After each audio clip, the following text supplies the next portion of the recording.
अलीकडे बघा देशात एक मुद्दा खूप चर्चेला आहे. म्हणजे देशाचा रुपया डॉलरच्या तुलनेत पडतोय, घसरतोय. असं आपल्याला अलीकडे रोज-रोज ऐकायला मिळेल किंवा सोशल मीडियावर आपल्याला बघायला सुद्धा मिळेल.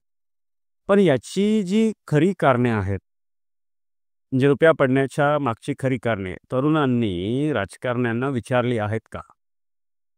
बरं रुपया मजबूत कसा करायचा हे तरुणांनी विचारलं आहे का? हे महत्त्वाचं आहे. जर तरुणांनी विचारलं, की बाबा रुपया का पडतोय? तर कदाचित शासनातील जी जबाबदार व्यक्ती आहे एखादी, ती याचे उत्तर काय देईल? आणि हे उत्तर तुमच्यासाठी अतिशय तांत्रिक असतील. ती म्हणजे तो म्हणेल, की ट्रेड डेफिसिट व्यापारी तूटमुळे रुपया पडतोय. फॉरेन फंड आउटफ्लो त्याला आपण म्हणजे विदेशी लोकांनी जर आपला फंड आउटफ्लो केला म्हणजे काढून घेतला, त्यामुळे रुपया पडतोय. अ, अमेरिकेचा डॉलर खूप स्ट्राँग झालाय. म्हणजे अमेरिकन डॉलर मजबूत झाल्यामुळे रुपया पडतोय. क्रूड ऑइलच्या किमती, कच्च्या तेलाच्या किमती वाढल्यामुळे रुपया पडतोय. इन्फ्लेशन व इंटरेस्ट रेट वाढल्यामुळे म्हणजे तेजी आणि म्हणजे महागाई आणि इंटरेस्ट रेट व्याजाचे दर जास्त झाल्यामुळे रुपया पडतोय.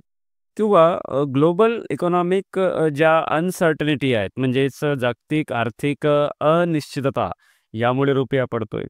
व शेवटी तुम्हाला असे सांगण्यात येईल की शेअर मार्केटमधील चढ उतारामुळे रुपया पडतोय. यात आपण काहीच करू शकत नाही. हे सर्व फॉरेन सोबत आपल्या ज्या डीलिंग्स होतात किंवा जे प्रभाव पडतात याच्यामुळे रुपया पडतो. निश्चितच मी जे आता सांगितलं हे कदाचित आपल्याला समजणार नाही किंवा तितकंसं उमगणारही नाही. म्हणून आपण याकडे दुर्लक्ष कराल. पण यामुळे काय होईल या दुर्लक्ष केल्यामुळे रुपया मजबूत करण्याची खरी कारणे तरुणांपासून लपवली जातील. रुपया पडण्याची खरी कारणे आपल्यासाठी रोजची आहेत खरं पाहिलं तर. फक्त आपल्यापर्यंत ती वेगळ्या तांत्रिक शब्दांनी पोहोचवली जातात.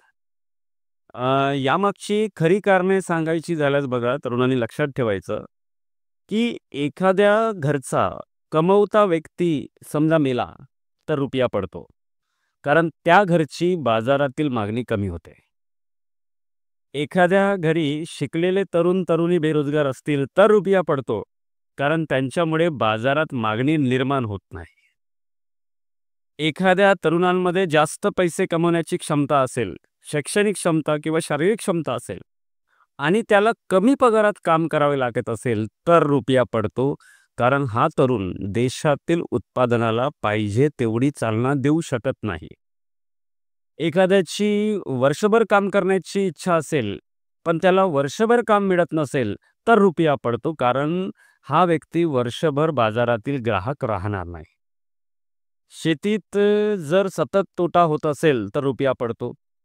जर तुम्ही असं म्हणाल, तर जर शेतीच्या उत्पादनाला आवश्यक भाव मिळत नसेल, तर रुपया पडतो. कारण शेतकऱ्यांचे गुंतवलेले भांडवल परत येत नाही, म्हणून कर्ज वाढले त्यांच्यावरचे, म्हणून रुपया पडतो.